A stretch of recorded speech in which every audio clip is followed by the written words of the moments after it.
Hi, I'm Dr. Judy Gooch, and I'm here with Brainstorm for Brain Injury.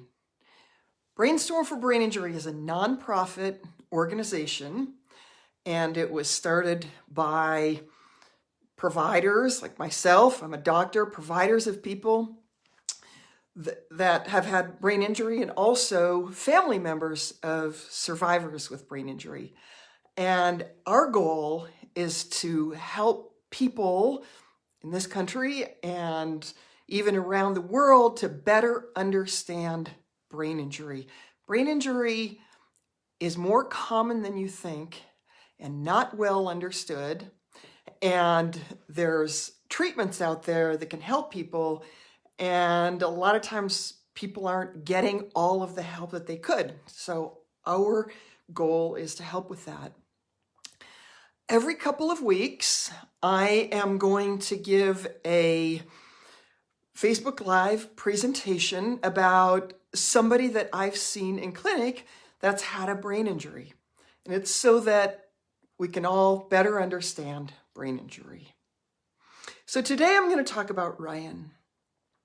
Ryan is 33, and 12 years ago, he had a severe brain injury when he was hit over the head with a bat. He had bleeding in his brain.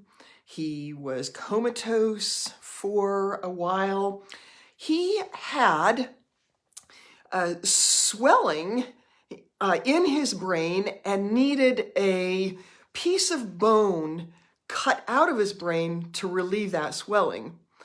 One thing brains do not like is swelling or increased pressure, because increased pressure cuts off the blood supply, and then brain cells can get more injured or die. So they relieve the pressure with that area of bone that they took off. He was in the hospital for 45 days, which shows you how severe the injury was, because that's a long time these days to be in the hospital.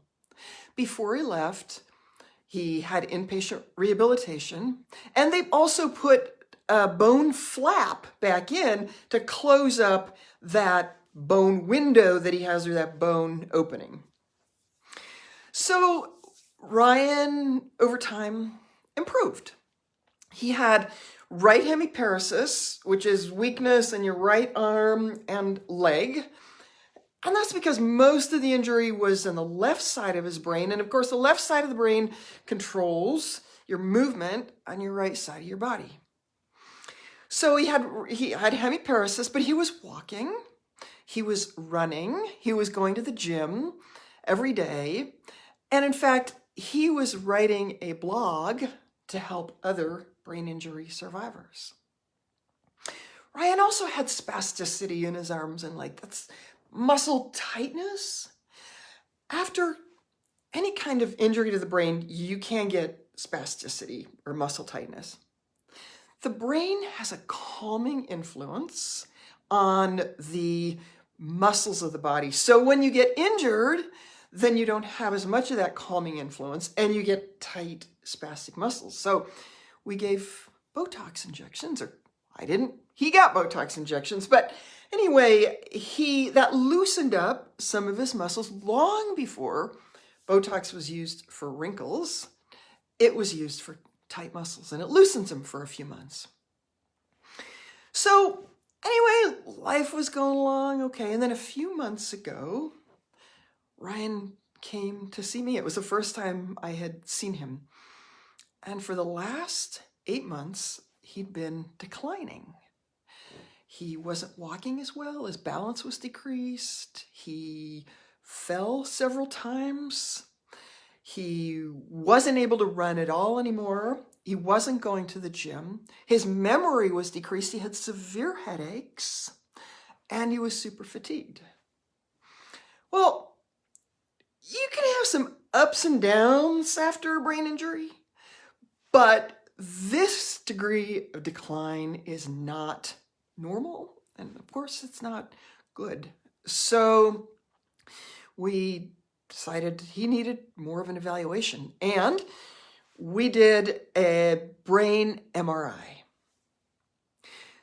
So the brain MRI showed that that bone flap had kind of collapsed down a little bit, and it looked like there was increasing pressure on the brain. And again, brains do not do well with pressure. So Ryan went back to see the neurosurgeon that had seen him originally. And the neurosurgeon found that, sure enough, the bone had been kind of resorbing and it was not covering certain areas of the brain, and there was increased pressure on other areas of the brain. So the neurosurgeon went in and removed that flap and then put in a new synthetic sort of material in that area. I saw Ryan then a few weeks ago. It was a couple months after this, and he was way better. His headaches were gone. He was able to walk well again. He was able to run. He was back at the gym. His fatigue and memory were improved. He went back and he got a little bit more therapy as well. So the most important thing to remember is that if you've had a brain injury and you're going along and life is stable and you have a significant decline, that is not normal. There can be some ups and downs with brain injury. With all of us, there's ups and downs, but that persistent decline needs more evaluation. There are several things that can happen after a brain injury that can lead to decline. First of all, in the brain, there's the pituitary gland, and that's kind of the hormonal control center, and that can be injured. And you can have hormonal problems like decreased thyroid. That can kind of mess you up. You can have increased pressure in your brain from a bone flap or just increased fluid in your brain. You can have sleep apnea. Sleep apnea is pretty common after a significant brain injury, and that can be messing you up. You don't need to snore to have sleep apnea. Somebody can also be significantly depressed, and that may be leading to a decline. So a lot of these things can be corrected and improved. So again, it's important to get that evaluation after or if you have a significant decline with brain injury.